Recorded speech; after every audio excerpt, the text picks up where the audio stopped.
lovelies, my lovely edge dwellers. This is Lucca, Power Sorcerer, and welcome to episode 10 of Ask Lucca Live.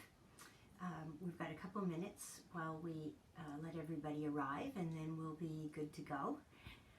We're on for half an hour, so if anybody's coming to this later, you'll know that it's half an hour long, and we run from 1:30 until 2 Pacific time. Hi, Sonia. Janice is here.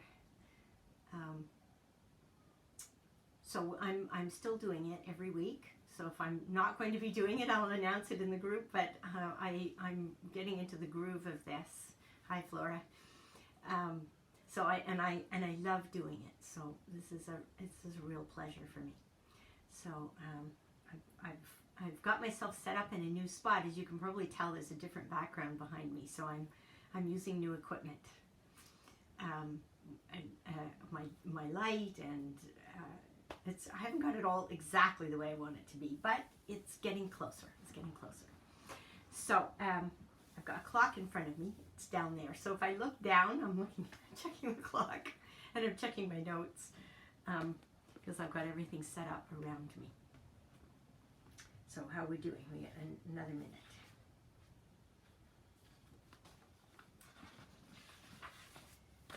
So, hi, Maddie. Now, Maddie, are you Maddie Ruth or are you Mattie?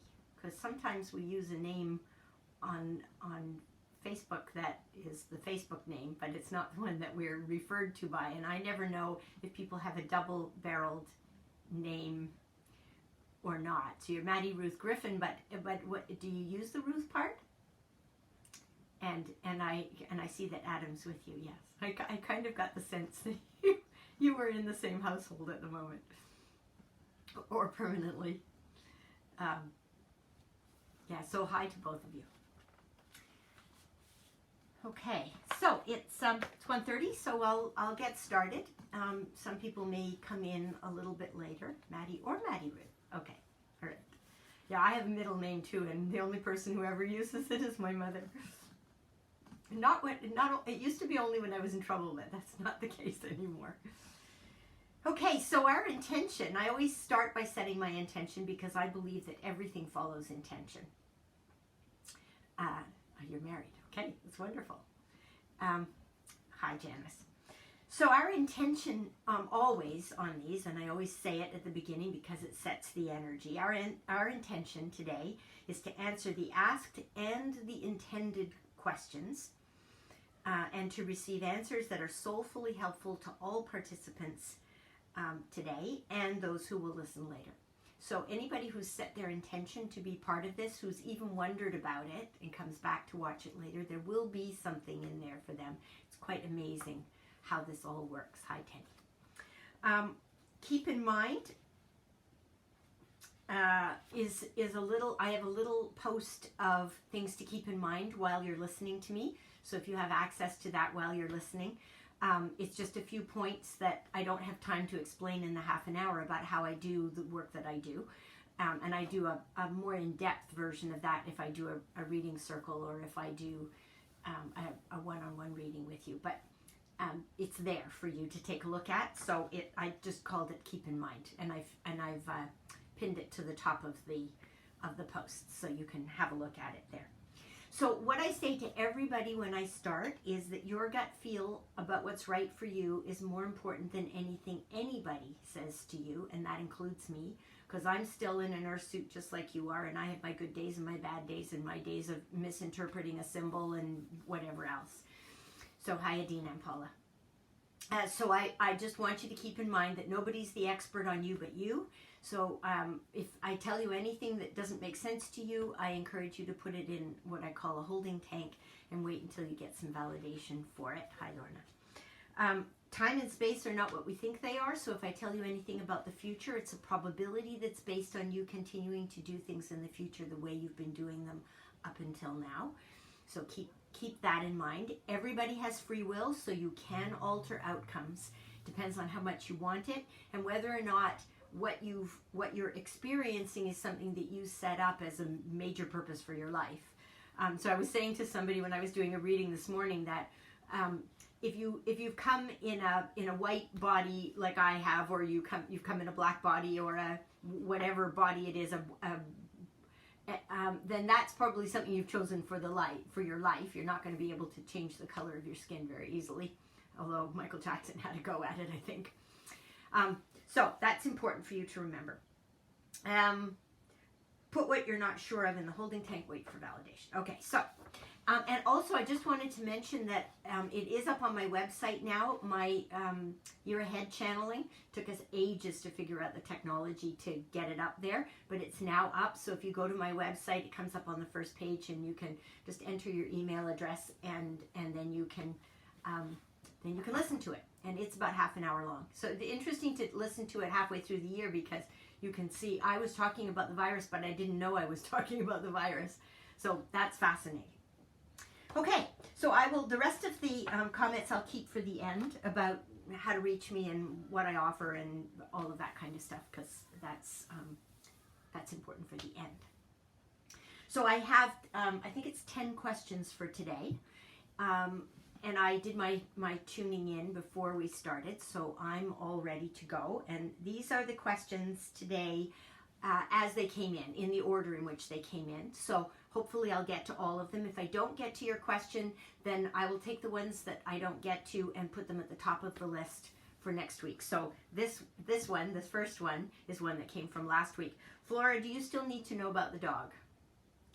Because I see that you're online here, so I'll let you answer that and tell me if you still need to know about the dog.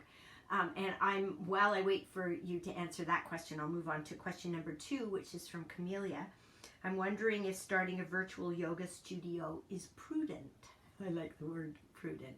Yes, all right. So I'll just let me answer Camelia's first, and then I'll come back to the dog one. Camellia, yes, it's prudent. It is going to be part of a suite of things. Sweet, maybe sweet, S-W-E-E-T, as well as S-U-I-T-E. But you're going to offer a suite of things, and it will be, you're going to define what is part of your offerings in a yoga studio. So what is a virtual studio, first of all, right? Is it a community? Is it just a place where you come and select things from a menu? So you'll define it. And define it according to not just what your clients need, but define it according to what you need, what you are going to enjoy offering. Because what you offer is going to be what constitutes your daily activities, and we want them to be ones that make you happy, and because that's going to enhance what you provide for everybody else. So I think, yes. When I nod and I shake my head, my body's a pendulum. It acts like a pendulum, so I get yeses and nos that way. So they're saying, yes, that's all you need to know on this. You just needed to have the go ahead, and also something to evaluate it by. So evaluate it by what do you want to be in the offerings. Hi, Summer. So Flora, we're coming back to you and the dog. So Flora said, the neighbor's large young dog is barking a lot, and I think he's trying to say something specific, possibly to me, because I'm up and he's barking, and I'm open to the idea. Yes, he is trying to communicate something to you. This sounds funny, but he's part of your posse. He's part of your team, and he wants you to know. And because he's young, he's doing it he's not finessing it. But I don't know if you're likely to meet him. Flora's been taking pictures of dogs tied up outside the grocery store. It's her contribution to making us all feel better during this. So he's part of your team. So he just wants you to check in with him periodically. He's also, dogs in general in our neighborhood, they're part of our early warning system. So they will bark if anybody is moving around who isn't normally there. And if it goes on and on, then the person's still there. And if they just do it for a little bit, and then they'll just calm down again. So if you hear them, just check in with them, ask them a question. Do I need to investigate this? Yes or no? And whatever you get, follow that. because they're very, I mean, all animals are highly intuitive. The ones who choose to live with humans, even more so. So that's the answer to Flora's question. Judy says, I'm concerned if I should sell and move to a smaller condo or apartment. Is that the best option given the current economic situation, or do I wait for a few years? I really like the location, but the inside is falling apart or not working. I feel too emotional. That's to get a definitive answer. Judy's been through my intuition, what I was calling the incubator at the time, and I'm now calling it the power circles. But sometimes it's too hard to read through our own fears in order to get the answer that's sitting right there. So, Judy, my sense is that you might be better off. The market's not great right now. But you might be, hi Trudy, you might be better off putting some money into fixing the things that aren't working perfectly, if that's possible in your situation. I think you're going to have to decide, you're going to have to make a priority list. If you fix the things that are annoying you the most, would this now be a place that you would be happy living in? My sense is that you can go in two different directions. You can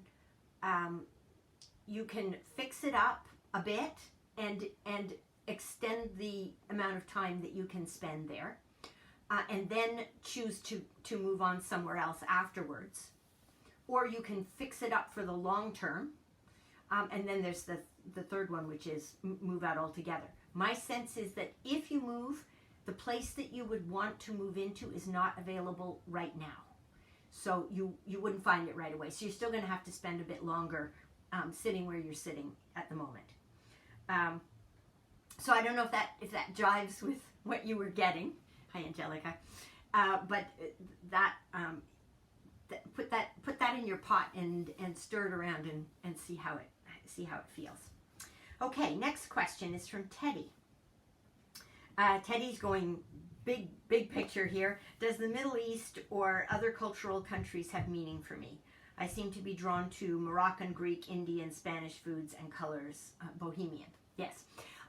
This is a really interesting one for everybody, because I was talking to somebody, I think it was yesterday, about other lifetimes and how do we know what other lifetimes we've had. And all you want to do is think about the things that like what Teddy's just said, the things that you feel an affinity for but you don't have any reason for it. Countries that you may not even have traveled to in this lifetime. So what are those things? What languages do you feel like you ought to be able to speak? We're looking for anomalies. So things that feel familiar but have no reason to, and things that you have a huge aversion to that there's no reason for you to have an aversion to them unless it's tied into another lifetime. Other lifetimes I call other and not past, because I don't think that time is linear. I think we live all these lifetimes concurrently and not consecutively. So that means that there are pieces of your soul, just like the one that's in this earth suit right now, that are in other earth suits in other eras. And some of them may be in the future, but you wouldn't necessarily know, except that they don't seem familiar. But if you dream about them, because I have connections with other lifetimes when I dream about them.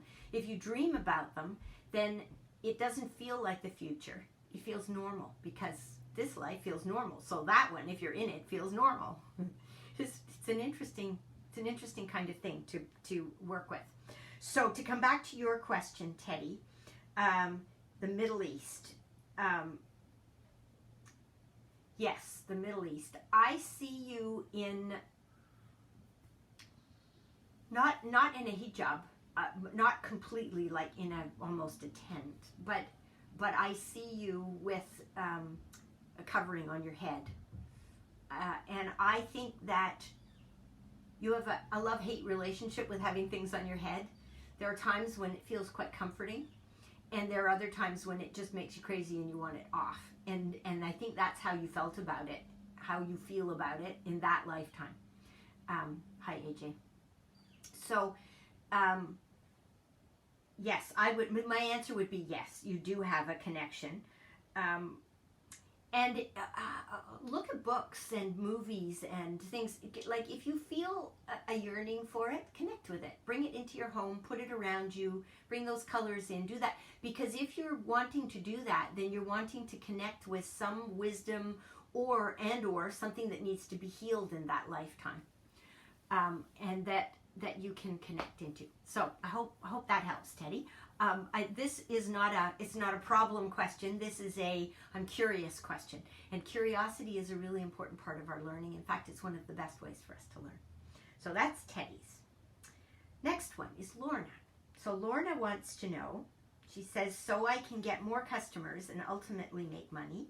Is there anything I could be doing to get people to know my business exists?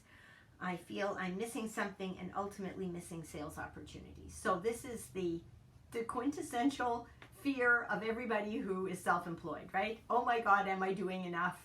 Am I missing something? Am I just looking at the picture and missing the key piece? And what should I do about that? So let me just find your energy, Lorna. And you'll notice if I start staring off and closing my eyes, it's because I'm picking up the next packet of information. Yeah. It's not about more customers, Lorna. It's about the right customers. So what they're saying to you is that you're not quite in your niche yet. And it has to do with feeling like it, so for an example for that one is that I've always felt like I was an alien. in the fondest way possible, right? I always felt like I was an alien. But I didn't talk about it very much because people kind of tend to look at me in those days. This was back in the 80s and 90s. People would look at you and say, oh, she's a little strange, you know. But what I found was that the more I talked about it, the more of the right customers, clients, people to work with I was getting. So there's something like that for you, Lorna, where you need to settle even further into your niche. And of course, the fear for somebody who's self-employed is that if you get too niched, then you'll lose customers because there won't be enough customers in that niche. And for you, that's not the case. When you've got the right customers, they will connect you to other right customers. And there's enough business out there that when you've got the right niche, you'll form some really great, solid working relationships that will extend over time, and that will bring referrals to you that will be the right referrals. Plus, you'll be even shinier. So that shiny stuff is so important when we're getting out there and talking to sell. What they're also saying is tell your story. Tell your story, tell your story, tell pieces of your story, tell the overview of your story, tell your story in whatever creative ways you can find, because the telling of your story is the best way to find the people who are interested in your niche. So I think that's going to be helpful for you. It's going to give you something to play with, especially as you're shut in. It's the perfect time for figuring out ways to tell our story. So I'm just looking down here because I'm on my phone, got all my questions written out here. So number 6, Maddie Ruth. My husband and I aren't explicitly trying to conceive a child, but use minimal and all natural contraceptive methods. Our hope is that our child will come when they're ready, despite our efforts to control in quotation marks the timing. When can we expect this first little soul to join our family? I think this first little soul is hanging around you right now and is ready to come enter anytime. So it feels like, I don't know if you've ever flown and noticed this, but when the plane lands and it turns to go to taxi off the runway, if you look up in the sky to where you've just come from, there's a whole bunch of planes. They call them in the business, they call them stacked up, ready for landing, right? You can see the lights from the headlights of the plane, and they can see them all lined up. I can see this child, and there's another one lined up behind it. So when you're ready, and you might want to do, I have a feeling you're good at doing intentional, really friendly, creative rituals. There might be a ritual that will welcome this child in, but the child is very sensitive to ritual and ceremony and celebration and gratitude. This is a really neat little soul. I don't know if the child has decided what sex they're coming as yet, so the they is probably pretty accurate, but I feel that this child is there and getting ready to come. I'm just letting myself down here a little bit because I'm having to look up too much. Okay, so I think that's what the two of you need, Maddie Ruth and Adam. So now the next question is Adam's question. Adam's off on another tack here. My wife and I are moving towards a lifestyle of collaboration and communal living in a way that connects our home and family with our businesses, other people, and the land. Assuming that we continue to build methodically towards realizing this vision, when can we expect this property to manifest, and will it be in or close to Cincinnati? So I'm assuming Cincinnati is where you're living. My sense is that you're on the right trajectory right now. There's going to be a few things show up in there that you weren't anticipating, but they won't be bad. They'll be what you were looking for in the first place. So I think in or near. Near feels more like it. I think you're going to find a way, and this will be somewhat of an experiment, I think, if you're not already doing it, but I don't see you building this in a high rise. I'm seeing you being out of the city, but not completely in the countryside, and where you're going to make maximum use of minimum land, but there is some land.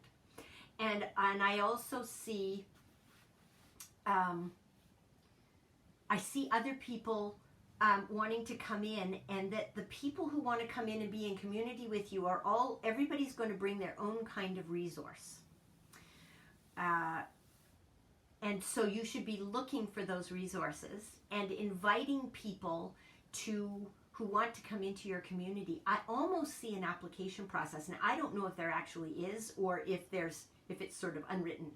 But what you might want to be asking is, what would people love to bring and share and contribute? And some people aren't even going to know what they have that's valuable to share.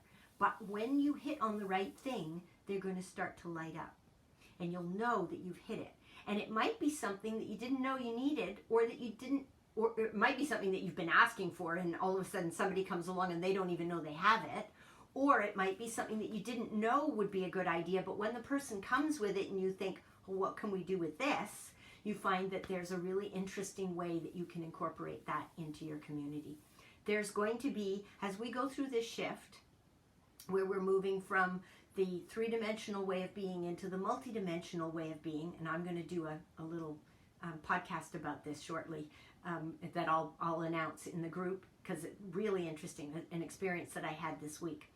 But as we make that shift, when we come out on the other side, we're going to have a different way of living. And so you're already experimenting in the different way that we're going to be living when we come out on the other side of this. You're just a little bit ahead of the curve. You're what I call an edge dweller, but everybody who's here today is an edge dweller, otherwise you wouldn't be here. But you deviate from the norm, and that means that you can't judge yourself based on what everybody else is doing, because you're always doing it. You're doing things on the periphery, a little bit ahead of everybody else. Okay, so, and I did see, Trudy, I do see your question there, and I'll come back to it if we've got time when I get to the end of this list. And otherwise, I'll throw it onto the top of the list for the next week. Okay, Robin wants to know, I have work business thoughts in mind, because you're always planning the next thing, and a plan and a direction. Am wondering if it feels like it's the right direction, or if I should have another think. My sense is you should have another think. You're not going audacious enough. You're not going big and different enough. Take a bigger risk. And bigger risk doesn't necessarily mean bigger financial risk. It means bigger risk in terms of indulging something that you've always wanted to.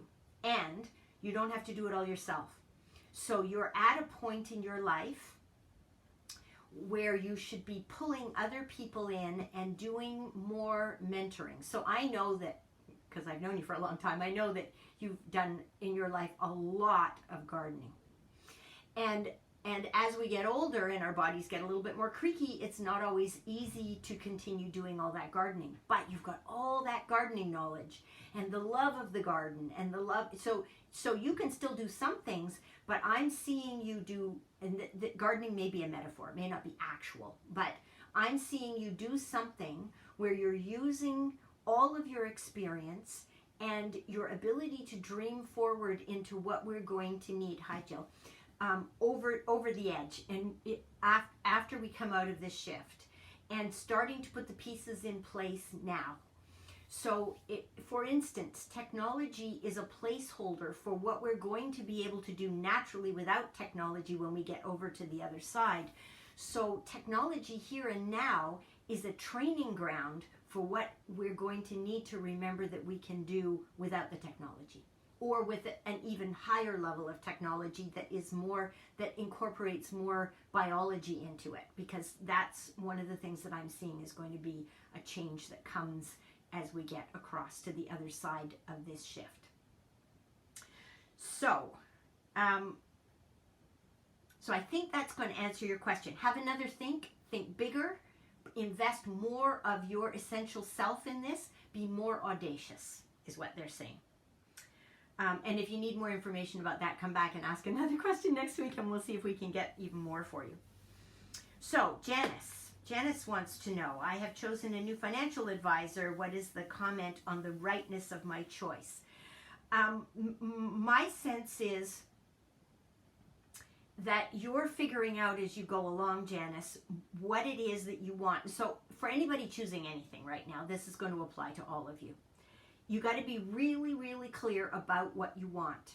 Because if you go into a restaurant and you say to the server, bring me whatever's good, or bring me the best thing on the menu, you might get the thing that most people like, you might get the thing that the server likes or the chef wants to push that day. But so the more specific you can be about what you want in a financial advisor, and that's not just their acumen. Let's assume that the person's going to be really competent at financial advice. Then you want to ask yourself, what kind of financial advice do you need? And is this person in a position to communicate it to you in a way that really works for you? So you're not just looking for the advice, you're looking for how the person gives the advice, and whether or not you feel that you can trust the person, and whether they are willing to explore with you. So I think that's going to be, and I got that as I was copying and pasting the question into my list here. So the rightness of your choice. The long and the short of it is, I don't think that this is the right long-term advisor for you unless you refine it. But you can only refine it based on what you know you need in a financial advisor, in any kind of advisor, even. Like let's start at the meta level and then come back in from there. And then you're going to know immediately if this is the right person for you or not. So dare to ask for exactly what you want, and then be curious about what the universe is going to provide for you. So hope that helps, Janice. Hillary, this is our last written question, and then I'll come back and pick up some of the questions that have come up in the feed here. So Hillary wants to know, is there an important message from my spirit guides right now? Something about what or how I should be preparing myself for next steps on my journey. So what they're saying, Hillary, is that you have been trying for many years. So let me I have to wind the film back. Hillary, you are an empath, which means that you are a person who picks up other people's feelings as if they were your own. And your challenge in your whole life has been, up until now, because you're going to learn how to handle this now, your challenge in your whole life has been, how do you separate out whether it's yours or someone else's? And I have some tools around that, and one of them is I'm going to do a recording of it. So when I get the recording done, I will make sure to post it in this group. How you get access to it, it'll be through my website, which I'm redesigning at the moment with the help of Flora. So you'll be able to come back to that. So when you look at next steps, you got to separate yourself out from hi Donna, from preparing yourself for next steps. It's your journey. It's not necessarily the journey that you've been co-opted into somehow. So what you're doing here, you're needing to tune into your own guides, your own higher self, your own angels, whatever you want to call that realm, because, and this needs to be a ritual, like you need to sit down somehow with yourself. It might be going for a walk, but for 15 minutes every day, sit down and invite your intuition, your inner knowing, your soul self to come to the table. And it might not say anything at the beginning. It might just come to the table, in which case you just get to sit together in quiet, peaceful silence. And then and over time, you'll get used to having a conversation with your intuitive self. And that is going to help you figure out next steps, because it's going to help you to focus in this way. So stay tuned for the piece around how do you, for empaths, how do you figure out what's yours and what isn't yours, because I will be recording that, I hope, this week. And then people will be able to get access to it. Hi, Ellie. So that's all of my written questions. And that's all the time that I have for this week. So those of you who put some questions in here, if you could message me those questions, I will stick them at the top of the list for next week. And then we'll have a go at them next Saturday at 1:30. To just give you a little bit of housekeeping stuff here, I take these recordings and I make them, I download them onto my computer, and then I put them up onto YouTube, and then I put them onto my website. So you can watch them on YouTube by going to my website, or over here and over there and all, like every which way. And there, I will also make the link available on here and on my Facebook page, so that anybody who missed parts of it can come back and listen to it again. And you can also go back and listen to I've got all the way back to episode 4, I think. 4 was when I started to be able to capture it. So from 4 onwards is on YouTube, and you can find it back. If you scroll down, you can find them all. They're all still there. I haven't removed any of them. So that's all still there for you. Send your friends.